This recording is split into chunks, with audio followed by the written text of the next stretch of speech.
Merhaba arkadaşlar, örgü kanalıma hoş geldiniz. Hem kız hem erkek bebeklerin kullanabileceği çok güzel modelli ve kolay tığ işi bir kapüşonlu hırka yaptım. Bugün bu hırka anlatımını sizlerle paylaşmak istiyorum. Hırkanın örgüsü çok kolay arkadaşlar. İlk önce beyaz renk iplik ile bu yaka bölümünü yaptım. Sonra model bölümünü yerleştirdim. Bakın kapüşon çalışması yaptım bir de böyle. Çok güzel oldu arkadaşlar. Hırka örgüsüne yakadan zincir yaparak başlıyoruz. Ben bugün bu hırka anlatımını 6-12 aylık bir bebek için yapıyorum. Bu ölçüde oldu arkadaşlar. Ama bebeğiniz kilolu olmazsa 1-2 yaş arası çok rahat kullanabilir. Siz daha küçük yapacaksanız bu zincir sayısını daha az başlamanız gerekmektedir. Daha büyük çocuklarınız için yapacaksanız da ön ve arka bölümlerde eşit oranda arttırma yaparsınız. Kolları da arka bölümü kaç trabzan yaptıysanız kol bölümünde aynı trabzan sayısıyla başlayabilirsiniz. Her yaş erkek ve kız çocuklar için uygun bir model. Ben bugün bu renk iplikleri kullandım. Hem kız hem erkek bebek kullanabilir arkadaşlar. Beyaz renk iplik olarak 50 gram iplikten biraz fazla kullandım. 100 gram iplik kullanmadım. Bakın. Elimde kalan iplikleri değerlendirdim arkadaşlar. Koyu mavi renk iplik kullandım. Açık renk mavi iplik kullandım. Gri renkli iplik kullandım. Bu iplikler bitti. Siz de elinizde olan iplikleri değerlendirebilirsiniz. Benim gibi renkli yapabilirsiniz.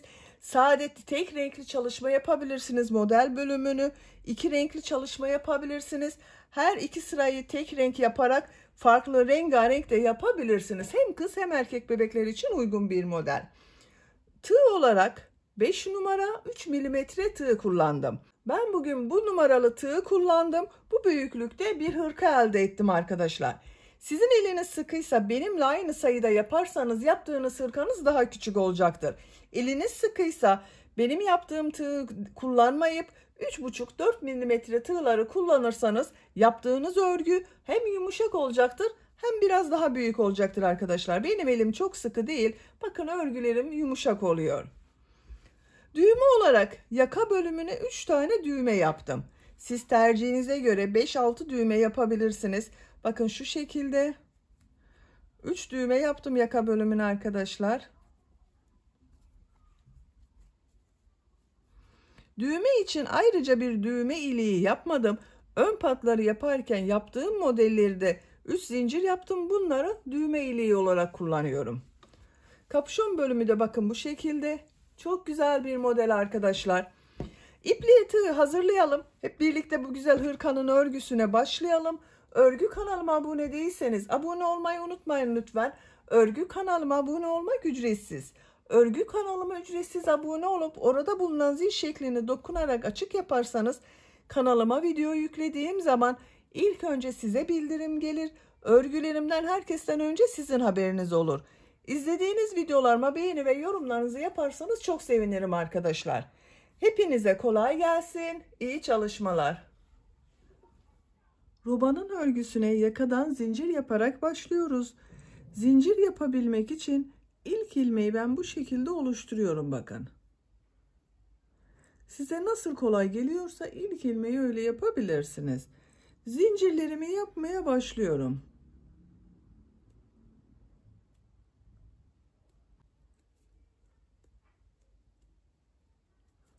76 zincir yaptım ben. Bu benim elimin sıklığına ve yapacak olduğum örgünün büyüklüğüne göre yeterli bir sayı arkadaşlar. Siz bunu yapacak olduğunuz bebeğin büyüklüğüne göre daha az veya daha çok sayıda yapabilirsiniz. Bu zincirleri çok sıkı da yapmayalım. Bakın çok sıkı olmayan bir zincir yaptım. Bu zincirler üzerine bu birinci sırada trabzanlar yapacağız. Trabzanları yaparken kolları, ön bölümleri ve arka bölümü de belirlemiş olacağız arkadaşlar. Arttırma yapacağımız arttırma yerlerini bu sırada belirliyoruz. 76 zincir üzerine 3 zincirde dönüş için yapıyorum. Tığın üzerine iplik alıyorum. 1, 2, 3 ilmek atlıyorum. 4. ilmek içerisine trabzan yapıyorum. Bu 3 ilmek atladığımda bir trabzan, ön bölümü 11 trabzan yapıyoruz. Bakın 1, 2, 3 4 5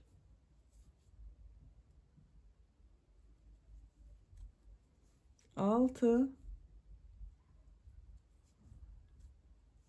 7 8 9 10 11. Ön bölüm için buraya 11 trabzan yaptım. Bakın 1 2 3 4 5 6 7 8 9 10 11.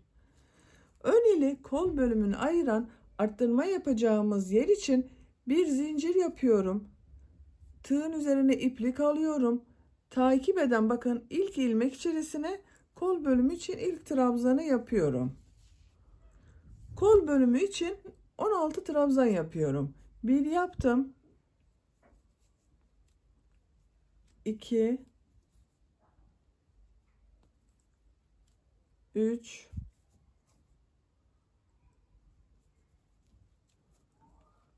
4 5 6 7 8 9 10 11 12 13 14 15 16. Kol bölümü için bakın buraya 16 trabzanı yaptım. Bir zincir yapıyorum. Arka bölüm için ilk ilmek üzerine bir trabzan yapıyorum. Arka bölüm için de 22 trabzan yapıyorum. 1 yaptım. 2 3 4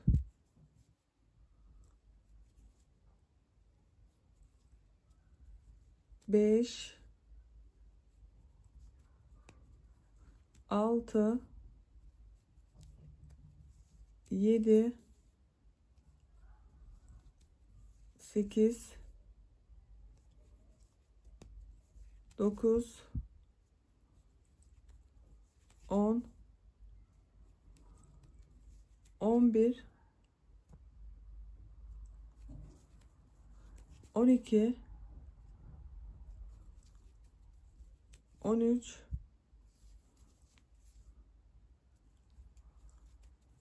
14 15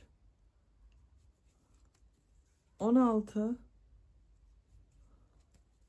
17 18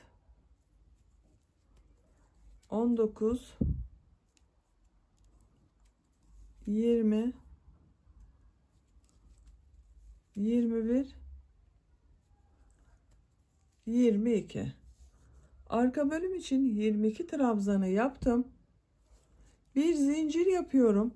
Diğer kol bölümü için de 16 trabzan yapıyorum. Bu kola 16 trabzan yaptım.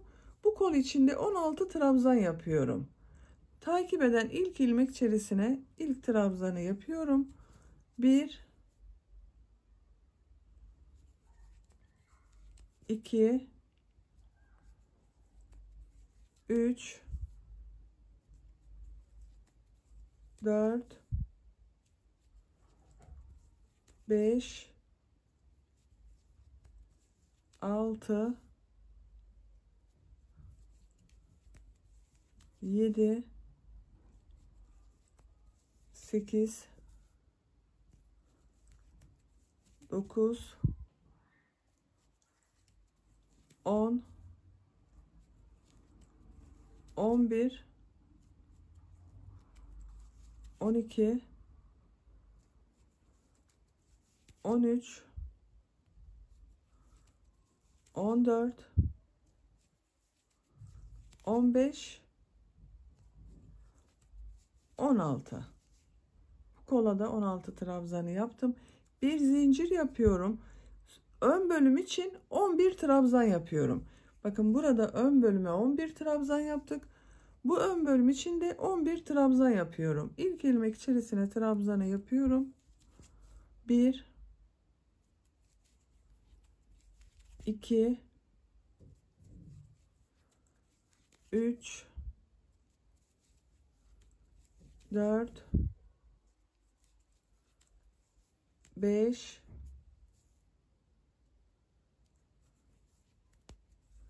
6, 7, 8, 9, 10, 11. Bu ön bölüm için de buraya 11 trabzanı yaptım. Böylece romanın ilk sırasını oluşturmuş olduk arkadaşlar. Bu sırada ön bölümler için 11 trabzan, kol bölümleri için 16'şer trabzan, arka bölüm için de 22 trabzan yaptım. 1, 2, 3, 4 noktadan da arttırma yerlerini belirlemiş olduk. İkinci sıradayız. İkinci sırada bu 4 noktadan arttırmalar yapacağız. Robanın arttırmalarını bir sırada 2 trabzan, 2 zincir, 2 trabzan şeklinde yapıyoruz. Bir sonraki sırada 1 trabzan, 2 zincir, 1 trabzan şeklinde yapıyoruz. Bir zincir yapıyorum. Örgüyü çeviriyorum. İlk ilmek üzerine trabzan yapıyorum. Diğer ilmekleri de trabzan olarak devam ediyorum.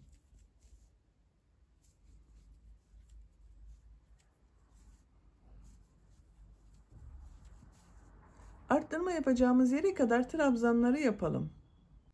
Ön bölümde trabzanları yaparak arttırma yapacağımız yere geldim. Bu sırada arttırmaları 1 trabzan, 2 zincir, 1 trabzan şeklinde yapıyoruz. Bu bir zincirli boşluğa 1 trabzan, 2 zincir, 1 trabzan yapıyorum.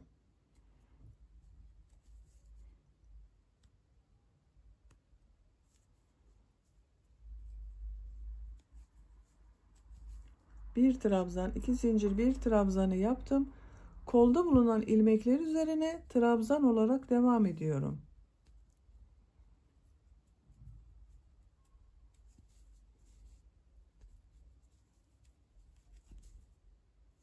Arttırma yapacağımız yere kadar devam edelim. Kol bölümünde bulunan ilmekler üzerine trabzanları yaptım. Kol ile arka bölümü ayıran arttırma yapacağımız yere geldim. Buraya da 1 trabzan, 2 zincir, 1 trabzan yapıyorum.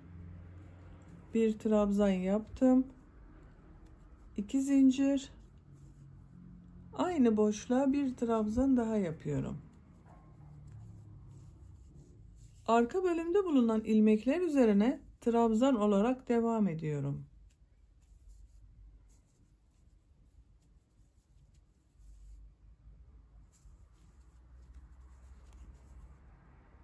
Arttırma yapacağımız buraya kadar devam edelim.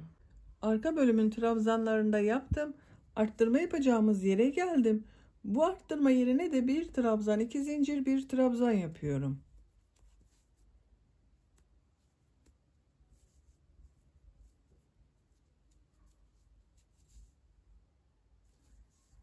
Kolda bulunan ilmekler üzerine trabzan olarak devam ediyorum. Buraya kadar devam edelim.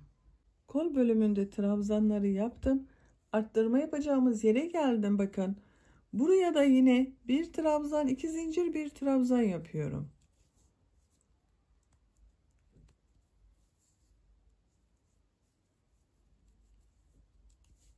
Bir trabzan, 2 zincir, 1 trabzanı yaptım. Takip eden ilmekler üzerine trabzan yaparak devam ediyorum. Sıra sonuna kadar her ilmek üzerine birer defa trabzan yapıyoruz.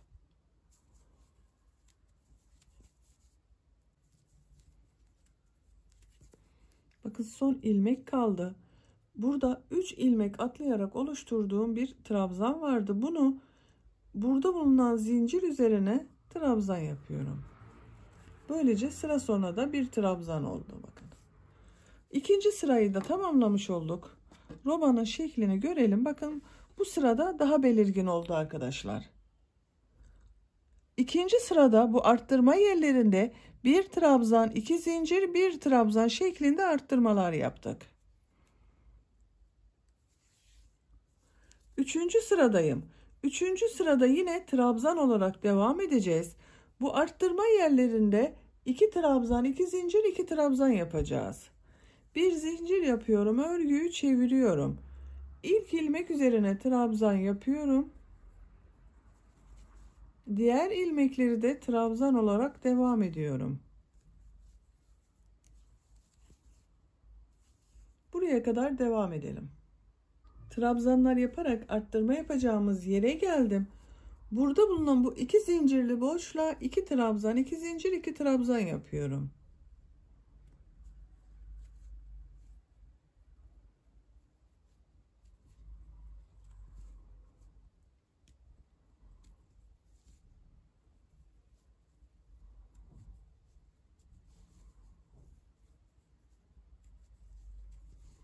İki trabzan, iki zincir, iki trabzan yaptım. Diğer ilmekler üzerine trabzan olarak devam ediyorum.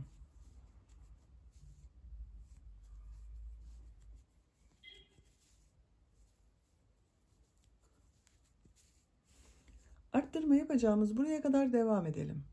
Trabzanları yaparak arttırma yapacağımız yere geldim. Buraya da iki trabzan, iki zincir, iki trabzan yapıyorum.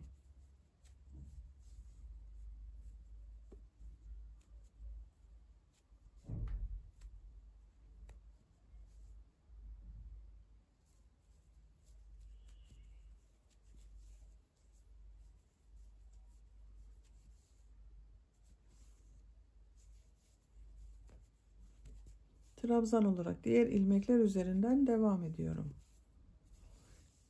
Diğer arttırma yapacağımız buraya kadar trabzanlar yaparak devam edelim. Arka bölümde bulunan ilmekler üzerine trabzanları yaparak arttırma yapacağımız yere geldim. Buraya da iki trabzan, iki zincir, iki trabzan yapıyorum.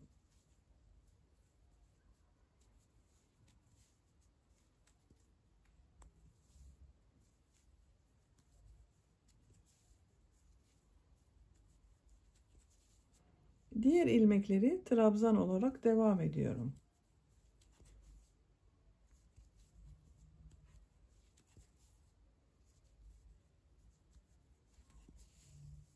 Arttırma yapacağımız buraya kadar devam edelim.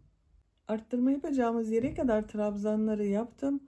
Bu arttırma yerine de iki trabzan, iki zincir, iki trabzan yapıyorum.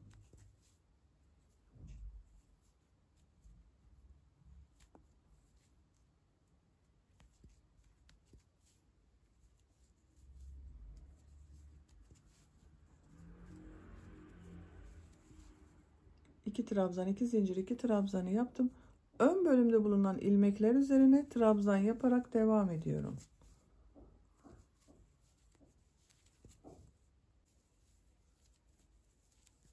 Sıra sonuna kadar trabzanlar yaparak devam edelim. Ön bölümde bulunan ilmekler üzerine de trabzanları yaptım. Sırayı tamamladım arkadaşlar, bakın. Üçüncü sırada robamızın şekli böyle oldu. Bu sırada da arttırmaları 2 trabzan, 2 zincir, 2 trabzan şeklinde yaptık bu 4 noktadan. Dördüncü sıradayız. Dördüncü sırada tekrar arttırmalara devam edeceğiz. Bu arttırma yerlerinde bir trabzan, 2 zincir, bir trabzan yapacağız. Bir zincir yapıyorum, örgüyü çeviriyorum. İlk ilmek üzerine trabzan yapıyorum. Diğer ilmekleri de trabzan olarak devam ediyorum. Arttırma yapacağımız yere kadar devam edelim. Ön bölümde trabzanları yaparak arttırma yapacağımız yere geldim. Bu iki zincirli boşluğa bir trabzan, iki zincir, bir trabzan yapıyorum.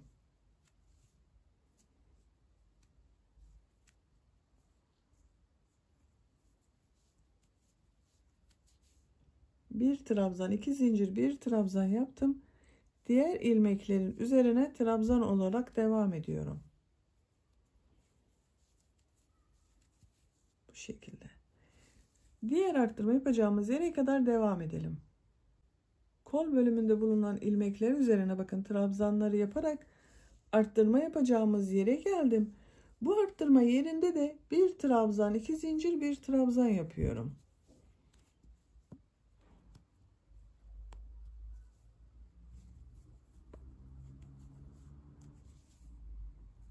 Diğer ilmeklerin üzerine de trabzanlar yaparak devam ediyorum.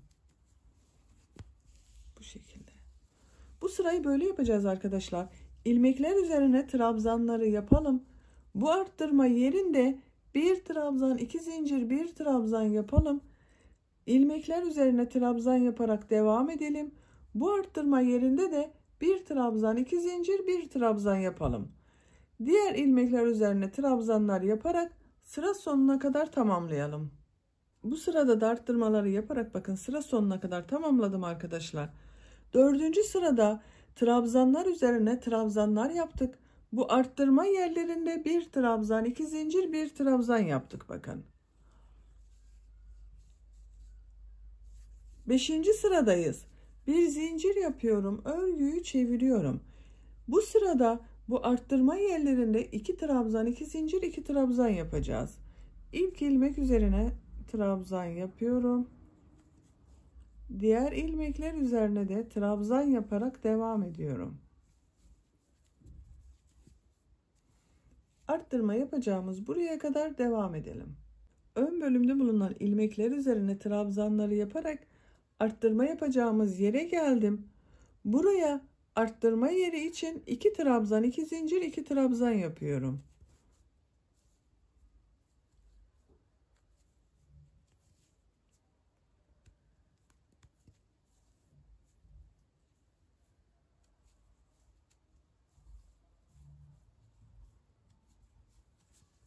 İki trabzan, 2 zincir, 2 trabzanı yaptım.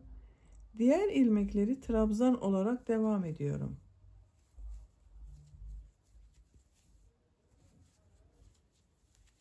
Bu şekilde bakın. Robada arttırmalar anlaşıldığını düşünüyorum arkadaşlar. Robanın örgüsü böyle devam edecek. Bir sırada bir trabzan, 2 zincir, bir trabzan yapacağız. Bir sonraki sırada şimdi yaptığım gibi 2 trabzan, 2 zincir, 2 trabzan şeklinde arttırmalar yapacağız. Bakın böyle. Katlayalım robanın şeklinde görelim. Bu şekilde görünüyor. Robanın örgüsünü bu arttırma yerlerinde yaptığımız gibi dönüşümlü olarak bir sırada bir trabzan, 2 zincir, bir trabzan yapalım. Bir sonraki sırada 2 trabzan, 2 zincir, 2 trabzan şeklinde arttırmalar yapalım. Bu şekilde devam edelim. Yapacak olduğunuz bebeğin büyüklüğüne göre bu roba sıra sayısını tamamlayalım arkadaşlar. Ben sizler için standart bebek ölçü tablosunu bu videonun açıklama bölümüne ekliyorum. Siz açıklama bölümünde bulunan tabloya göre bakarak bu roba yüksekliğini ayarlayabilirsiniz. Robanın yüksekliğini yapacak olduğumuz bebeğe göre tamamlayalım gelelim.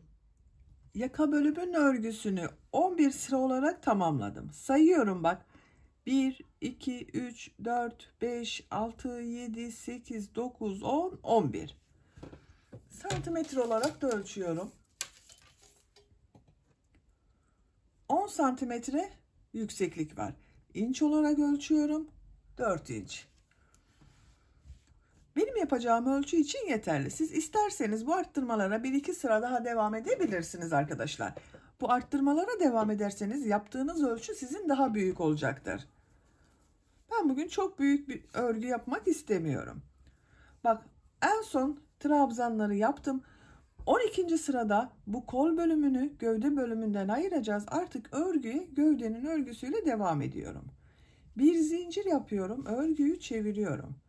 İlk ilmek üzerine trabzan yapıyorum. Diğer ilmekleri de trabzan yaparak devam ediyorum.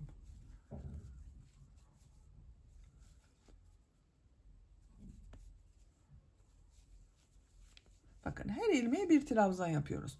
Arttırma yaptığımız bu 2 zincire kadar devam edelim. Arttırma yerine kadar trabzanları yaptım. Bu arttırma yerine ön bölüm için bir trabzan yapıyorum. Bir zincir yapıyorum. Bak çok sıkı yapmadım zincire.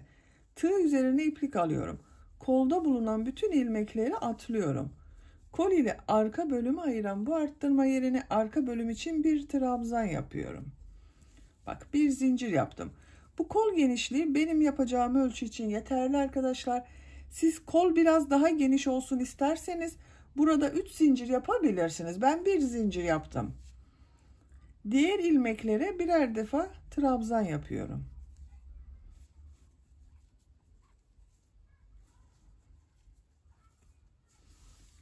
Diğer arttırma yerine kadar devam edelim.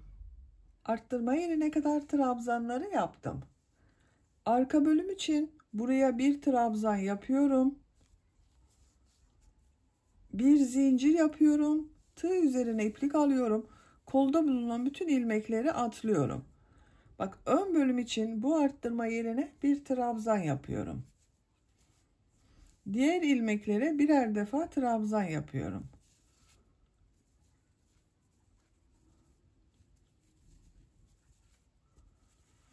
Sıra sonuna kadar devam edelim. Sıra sonuna kadar tamamladım. Bakın görüntü böyle arkadaşlar. Bir sırada trabzan sırası yapıyorum buranın üzerine. Bir zincir yapıyorum, örgüyü çeviriyorum.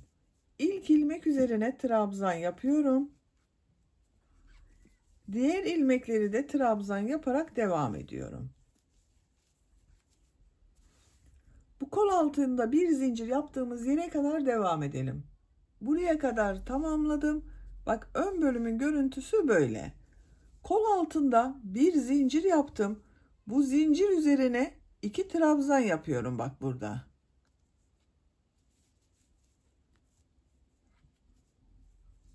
Bak aynı ilmeğe ikinci trabzanı yapıyorum.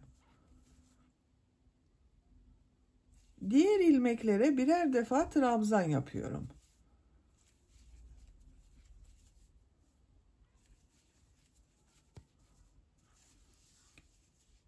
Bu kol altına kadar devam edelim. Bu kol altında bulunan bir zincir üzerine de 2 trabzan yapmayı unutmayın arkadaşlar. Sıra sonuna kadar tamamlayalım. Sıra sonuna kadar tamamladım. Beyaz renk ipliği ben burada kesiyorum.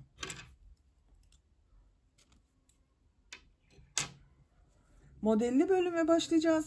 Modelli bölümü renkli iplik ile yapıyorum arkadaşlar. Bak. Yaka görüntüsü bu şekilde oldu. Mavi renk iplik ile modele başlıyorum. Bak bu şekilde bir mavi renk iplik kullanıyorum. Siz istediğiniz renk iplikleri kullanabilirsiniz.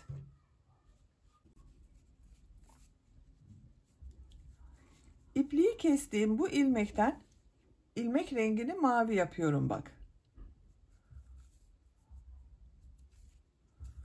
Bir zincir yaptım, sağlamlaştırdım. Model yapmak için 3 zincir yapıyorum. Tığ üzerine iplik alıyorum. Aynı ilmek içine 3 trabzan yapıyorum. Bak ilk ilmek içine yaptım arkadaşlar trabzanı.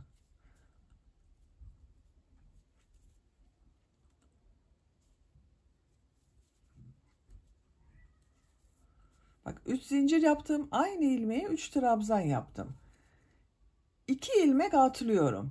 3. ilmek içine sık iğne yapıyorum. Model çok kolay. Bak tekrar 3 zincir yapıyorum. Aynı ilmek içine 3 trabzan yapıyorum.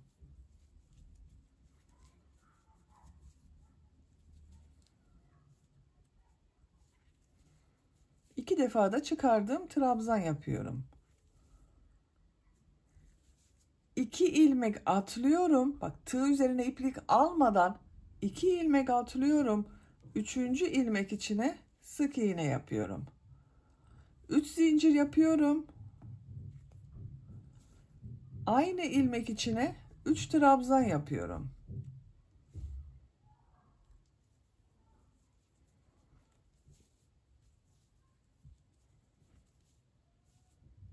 2 ilmek atlıyorum. 3. ilmeğe sık iğne yapıyorum. Bak arkadaşlar, bu şekilde çok kolay model.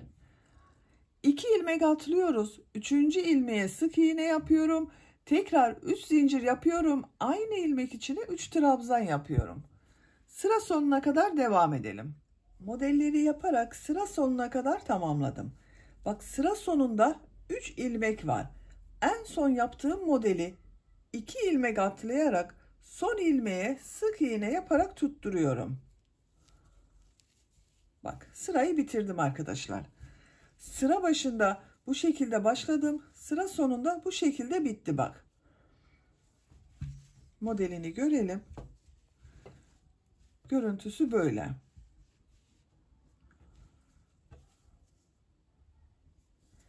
Üç zincir yapıyorum.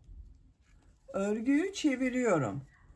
Bu bak, ilk ilmek üzerine sık iğne yaptığım ilmek üzerine 3 trabzan yapıyorum. 1 2 3. Bu 3 ilmeği atlıyorum. Burada 3 zincir yaptım bak. Bu boşluğa sık iğne yapıyorum. 3 zincir yapıyorum. Tığ üzerine iplik alıyorum. Bu 3 zincir yaptım bak. Bunun üzerine 3 trabzan yapıyorum.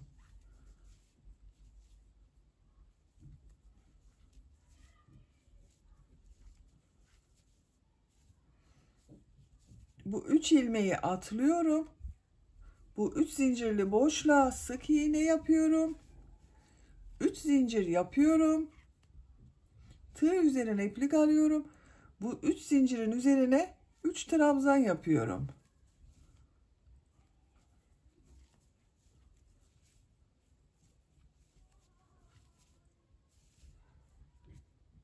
İlmekleri atlıyorum. Sık iğne yapıyorum. 3 zincir yapıyorum.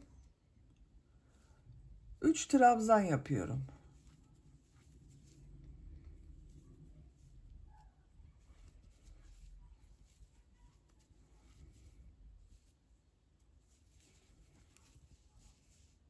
Bak, modelin görüntüsü böyle, çok kolay. Sıra sonuna kadar devam edelim. Sıra sonuna kadar tamamladım. Bak, son yaptığım modeli burada bulunan 3 zincir boşluğuna sık iğne yapıyorum. Sırayı bitiriyorum bu şekilde. Bakın arkadaşlar, görüntüsü böyle. Sıra sonunda 3 zincir yapıyorum. Örgüyü çeviriyorum. Bu ilk ilmek üzerine bak. Bu ilmek üzerine 3 trabzan yapıyorum.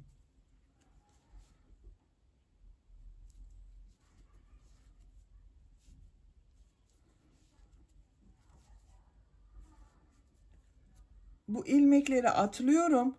Bu 3 zincir boşluğuna sık iğne yapıyorum. 3 zincir yapıyorum. Tığ üzerine iplik alıyorum. Buraya 3 trabzan yapıyorum. Çok kolay, gördüğünüz gibi arkadaşlar, model sadece bundan oluşuyor. Bak, ilmekleri atlıyorum. Tığ üzerine iplik almadan sık iğne yapıyorum. 3 zincir. Bu 3 zincir üzerine 3 trabzan yapıyorum.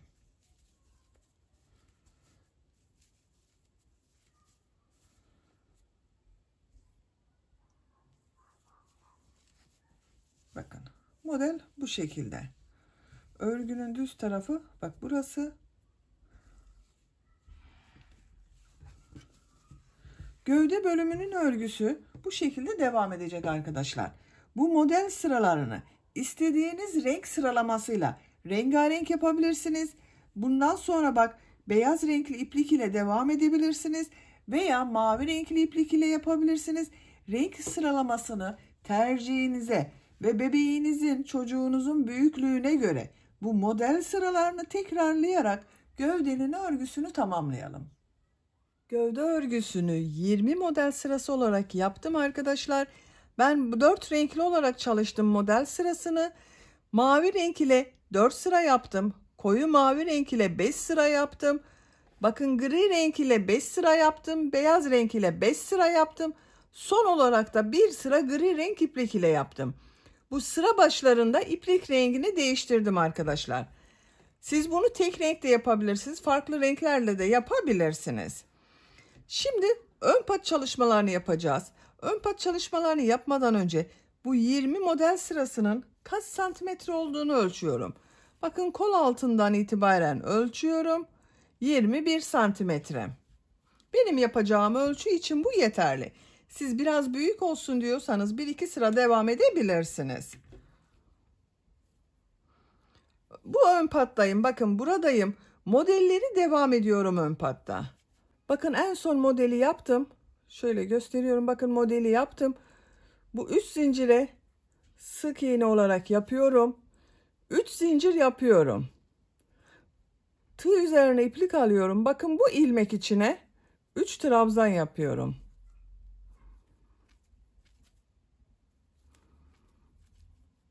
Bu modeli atlıyorum. 2 model birleşimi olan bu ilmeğe sık iğne yapıyorum.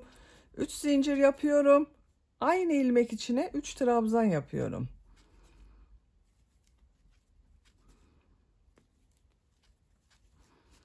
Modeli atlıyorum. Bu ilmeğe sık iğne yapıyorum. Bakın model devam ediyor. 3 zincir yapıyorum. 3 trabzan yapıyorum.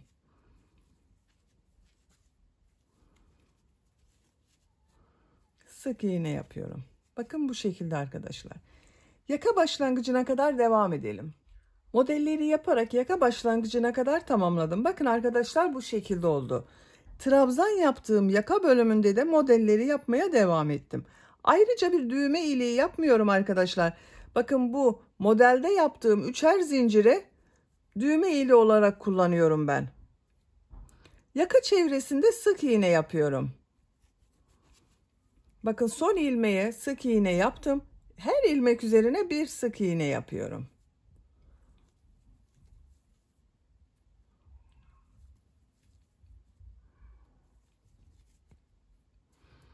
Yakanın diğer ucuna kadar devam edelim.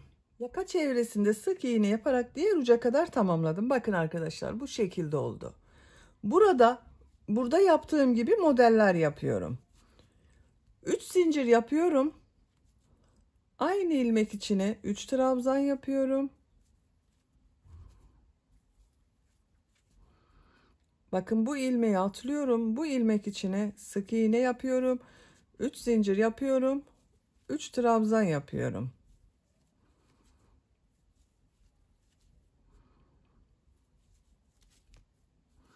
Sıra sonuna kadar devam edelim. Modelleri yaparak sıra sonuna kadar tamamladım. Bakın bu şekilde oldu arkadaşlar. Bu son yaptığım modeli bu ilmek ile ilmek kaydırma yaparak birleştiriyorum. İpliği kesiyorum.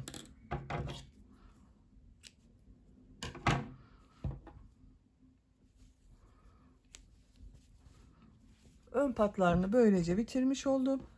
Bakın arkadaşlar görüntüsü böyle oldu. Şimdi kollarını yapalım. Beyaz renkli iplik ile kol altından başlıyorum.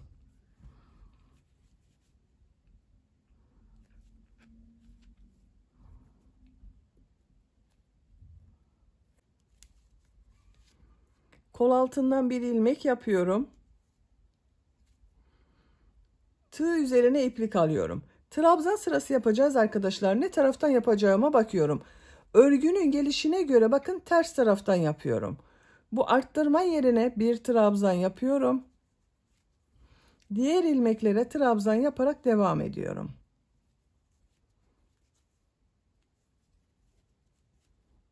Sıra sonuna kadar devam edelim. Sıra sonuna kadar tamamladım. Bu arttırma yerine de bir trabzan yapıyorum.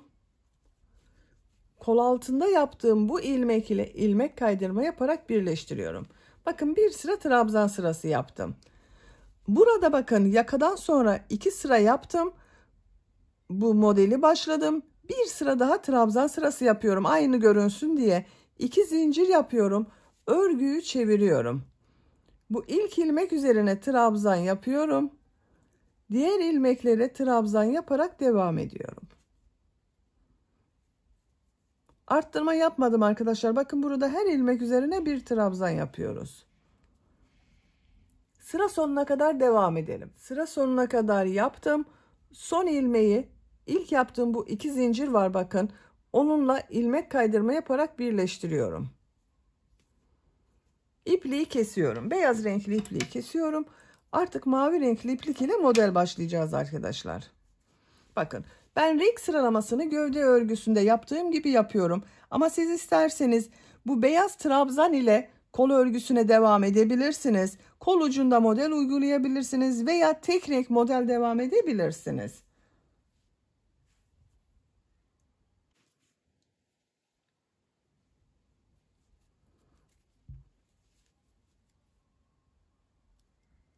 Kol altından mavi renk iplik ile ilmek yapıyorum. 3 zincir yapıyorum. Aynı ilmek içine 3 trabzan yapıyorum.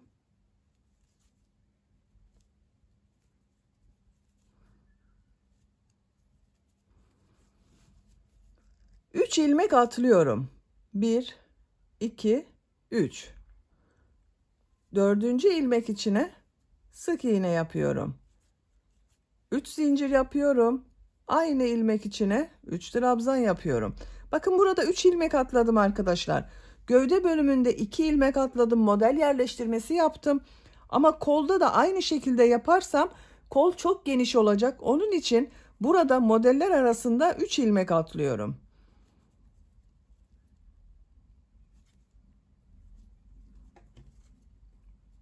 Üç ilmek atlıyorum. Dördüncü ilmeğe sık iğne yapıyorum.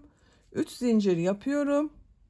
Aynı ilmek içine 3 trabzan yapıyorum.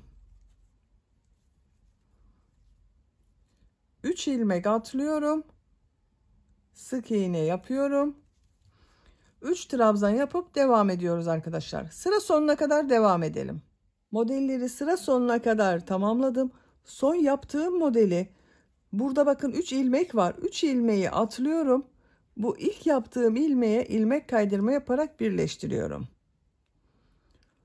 İkinci sıradayız arkadaşlar. Bakın bir sıraya kaç model yaptığımı sayıyorum.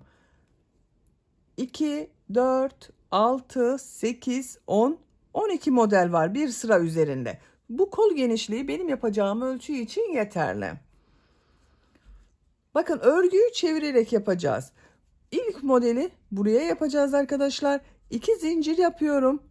Bu 3 zincirli bu boşluğa ilmek kaydırma yaparak geçiyorum. 3 zincir yapıyorum. Örgüyü çeviriyorum. Bakın bu 3 zincirli boşluğa 3 trabzan yapıyorum.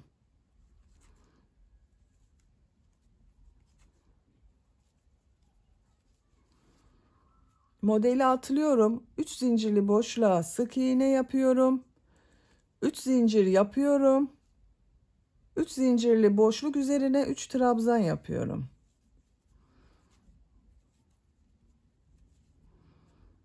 Sık iğne yapıyorum.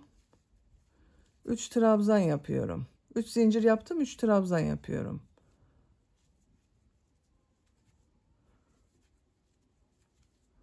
Sık iğne yapıyorum. Sıra sonuna kadar devam edelim. Sıra sonuna kadar tamamladım. Son modeli yaptım. Bu modeli bakın buraya ilmek kaydırma yaparak birleştiriyorum. İkinci sırayı tamamladım arkadaşlar.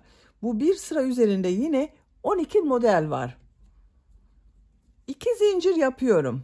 Bakın bir önceki sırada bu 3 zincir yaparak yaptığım yere ilmek kaydırma yaparak geçiyorum. 3 zincir yapıyorum. 3. sıradayım. Örgüyü çeviriyorum. Bu bakın buraya 3 trabzan yapıyorum. 1 2 3. Diğer modelde yaptığım bu 3 zincirli boşluğa sık iğne yapıyorum. 3 zincir yapıyorum. 3 trabzan yapıyorum.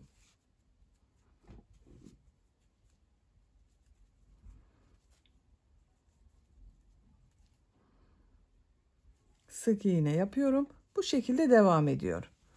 Bakın. Gövdede yaptığımız renk sıralamasıyla kolun örgüsünü tamamlayalım. Kol örgüsünün model sırasını tekrarlayarak tamamladım. Kolda bulunan modelleri gövde ile aynı renk sıralamasıyla yaptım arkadaşlar. En son bu beyaz ile yaptığım sırayı bakın, burada 4 sıra yaptım. Gövde bölümünde 5 sıra yaptım. Kol bölümünde 4 sıra olarak tamamladım. Kol ucunda yine bir sıra gri renkli iplik ile model yaptım. Diğer kol örgüsünde ben hazırladım. Bakın son sırayı sizinle birlikte yapmak istiyorum. 4 sıra beyaz renkli iplik ile model yaptım. Bakın buradan ilmek yapıyorum.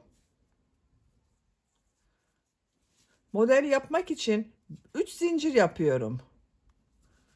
Tığ üzerine iplik alıyorum. Bu 3 zincirli boşluğa 3 trabzan yapıyorum.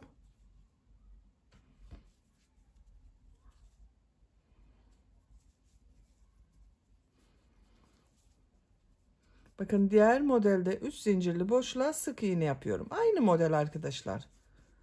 3 zincir yapıyorum. 3 trabzan yapıyorum.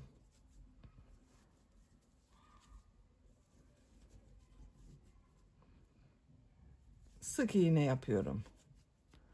Bu şekilde sıra sonuna kadar devam edelim. Sıra sonuna kadar tamamladım. Son modeli bakın bu gri renk iplik ile başladığım ilmeğe ilmek kaydırma yaparak birleştiriyorum. İpliği kesiyorum.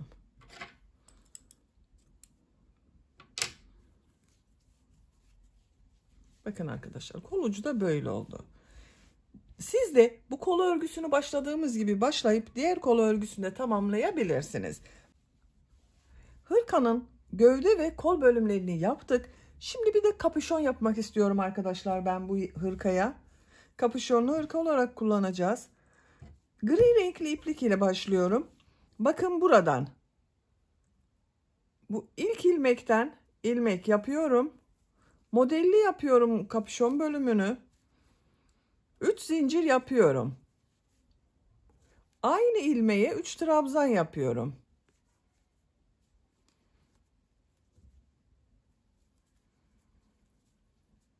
İki ilmek atlıyorum. Üçüncü ilmeğe sık iğne yapıyorum. 3 zincir yapıyorum. Aynı ilmeğe 3 trabzan yapıyorum.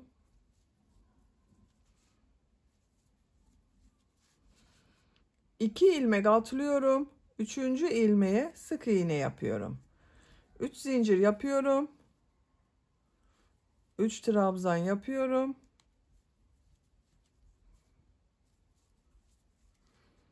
2 ilmek atlıyorum. Sık iğne yapıyorum. Bakın modeli devam ediyoruz. Sıra sonuna kadar devam edelim. Modelleri yaparak sıra sonuna kadar tamamladım. Son modeli yaptım. Bakın arkadaşlar, burada 1, 2, 3 ilmek var. 2 ilmek atlıyorum. Üçüncü ve son ilmeğe sık iğne yapıyorum. Yaka örgüsünde bir sıra bakın model yaptım. Bir sıra üzerinde kaç model yaptığımı sayıyorum. 2, 4, 6, 8, 10, 12, 14, 16, 18, 20, 22, 24 model var. Sizin bir eksik veya bir fazla olduysa bir sorun olmayacaktır arkadaşlar.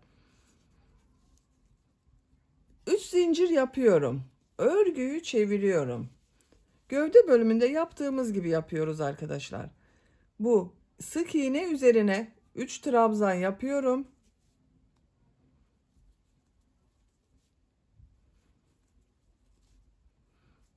Üç zincirli boşluğa sık iğne yapıyorum. 3 zincir yapıyorum. 3 trabzan yapıyorum.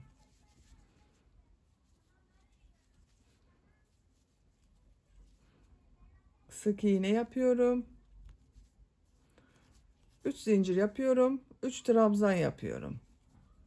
Aynı gövdede yaptığımız gibi yakada da modelleri yapıyoruz arkadaşlar. Bakın şöyle tutuyorum.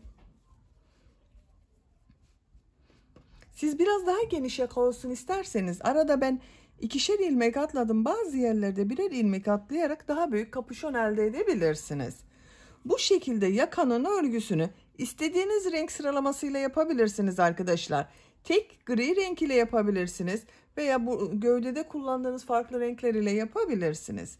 Yakanın örgüsünü modelleri tekrarlayarak devam edelim. Hırkanın kapüşon bölümünü 23 model sırası olarak yaptım arkadaşlar. Ben bu renk sıralamasıyla yaptım bakın. 23 sıranın 5 sırasını gri renkli iplik ile yaptım. 5 sırasını koyu mavi renk iplik ile yaptım. 6 sıra beyaz renkli iplik ile yaptım. 7 sırada bu renk mavi renk iplik ile yaptım bakın. Benim yaptığım ölçü için bu yükseklik yeterli. Santimetre olarak ölçüyorum. 21 santimetre yükseklik var. Siz tercihinize göre 1-2 sıra devam edebilirsiniz veya önce bırakabilirsiniz. Şu şekilde de görelim bakın. Görüntüsü böyle oluyor. Şimdi buradan birleştireceğiz. Şapka görüntüsü elde edeceğiz arkadaşlar. Mavi renk iplik kullanmadım. Açık mavi renk ipliğim çok az kaldı. Bakın şu şekilde çok az bir iplik kaldığı için bunu kullanmadım. 3 renk ile yaptım ben şapka bölümünü. Siz isterseniz mavi kullandıysanız bu renk mavi ile de yapabilirsiniz aralarda. Nasıl birleştireceğimize bakıyorum. Bakın örgünün şöyle ters tarafından birleştireceğiz. Başın üst bölümüne gelecek olan yer. Örgünün düz tarafı burası olacak arkadaşlar.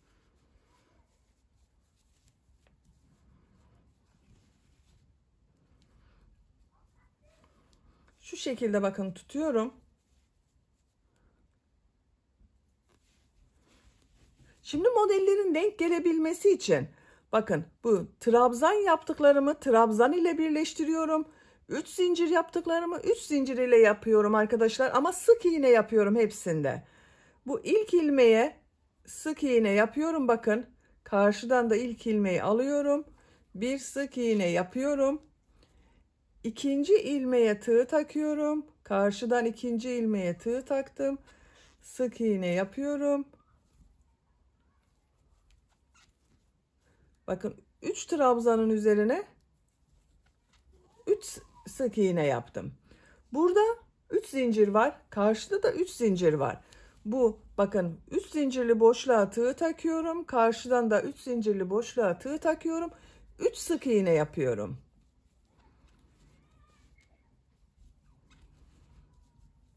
Bakın diğer trabzanlı sıraya geldim. İlmeğe tığ taktım. Karşıdan ilk ilmeğe tığ taktım. 3 ilmek üzerine sık iğne yapıyorum birer defa.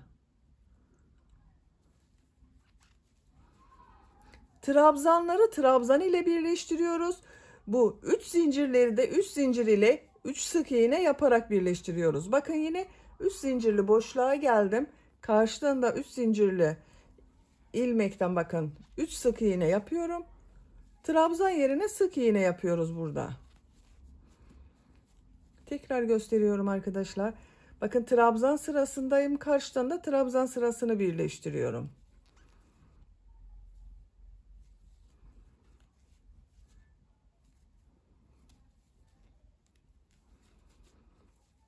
Üç zincirli yeri birleştiriyorum bakın. Buraya da 3 sık iğne yapıyorum.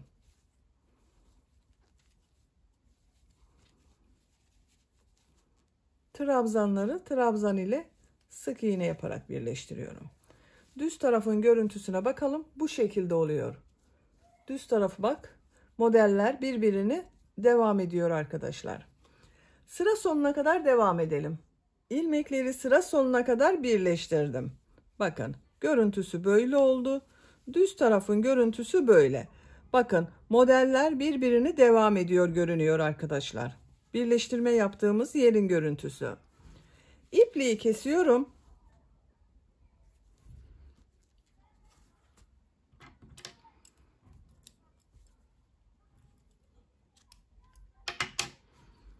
İlmek içinden çektim. Bakın kapüşon bölümünde bitirdik şapka bölümünü. Hırkanın görüntüsü böyle arkadaşlar. Bakın şimdi son olarak bu ön patta yaptığımız modelleri bu şapka bölümünde, kapüşon bölümünde de devam edeceğiz. Buradan başlıyorum. Bakın ön patta bu ilmek var. Modelin bittiği ilmek var. Buradan bir ilmek yapıyorum. Model aynı şekilde devam ediyor. Buranın devamı gibi olacak. 3 zincir yapıyorum. Aynı ilmek içine 3 trabzan yapıyorum.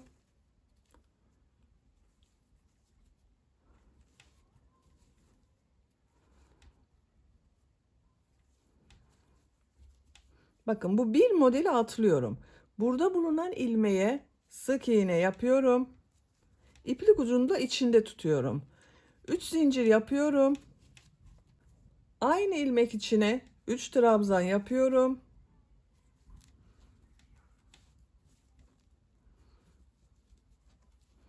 İki modelin birleşim olduğu, bakın bu ilmeğe sık iğne yapıyorum. 3 zincir yapıyorum. 3 trabzan yapıyorum aynı ilmek içine.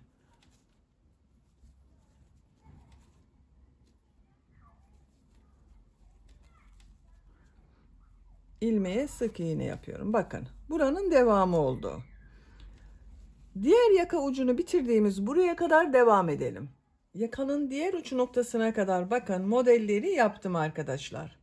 Görüntü böyle oldu. Son buraya model yaptım. Yaptığım modeli bakın bu diğer ön patta başladığım bu ilmek ile ilmek kaydırma yaparak birleştiriyorum. Bakın burası da birbirine devam ediyor oldu. İpliği kesiyorum.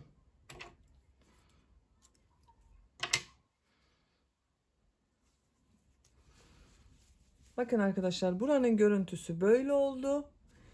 Başladığımız yerin görüntüsü böyle. Bakın bir devam ediyor şu şekilde. Böylece şapka örgüsünü bitirdik. Hırkanın örgüsünü de bitirmiş oldum.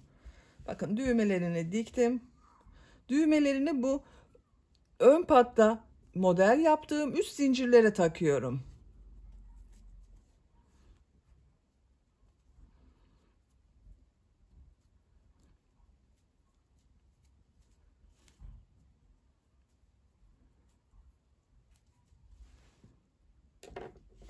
Bakın bu şekilde arkadaşlar çok güzel oldu. Bakın kapüşon bölümü de çok güzel oldu.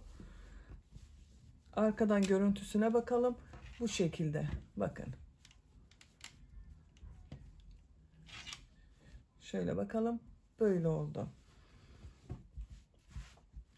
Açık olarak da görelim isterseniz. Ben buraya 3 düğme yaptım arkadaşlar. Siz tercihinize göre buraya 5 düğme 6 düğme de yapabilirsiniz. Tamamen kapalı olsun isterseniz. Bakın açık olarak arka görüntüsü böyle. Örgünün ters tarafının görüntüsü de böyle arkadaşlar. Hırkanın bitmiş olarak size ölçülerini söylüyorum. Kol altının buradan gövde genişliğini ölçüyorum. 26 santimetre. Yüksekliğini ölçüyorum. Kol altından yükseklik 20 santimetre. Kol yüksekliğini ölçüyorum arkadaşlar. 18 santimetre kol yüksekliği var. Kapüşon bölümünü başladığımız buradan itibaren ölçüyorum. 29 santimetre. Ben bugün 6-12 aylık arası bir bebek için yaptım bu hırkayı arkadaşlar. Bebeğiniz çok kilolu olmazsa 1-2 yaş arasında da çok rahat kullanabilir. Beni dinlediğiniz ve izlediğiniz için hepinize çok teşekkür ederim. Örgü kanalıma abone değilseniz abone olmayı unutmayın lütfen. Örgü kanalıma abone olmak ücretsiz. Örgü kanalıma ücretsiz abone olup orada bulunan zil şeklini dokunarak açık yaparsanız kanalıma video yüklediğim zaman ilk önce size bildirim gelir. Örgülerimden herkesten önce sizin haberiniz olur. İzlediğiniz videolarıma beğeni ve yorumlarınızı yaparsanız çok sevinirim arkadaşlar. Sizlerle yeni örgülerde görüşmek dileğiyle. Hoşça kalın, sevgiyle kalın.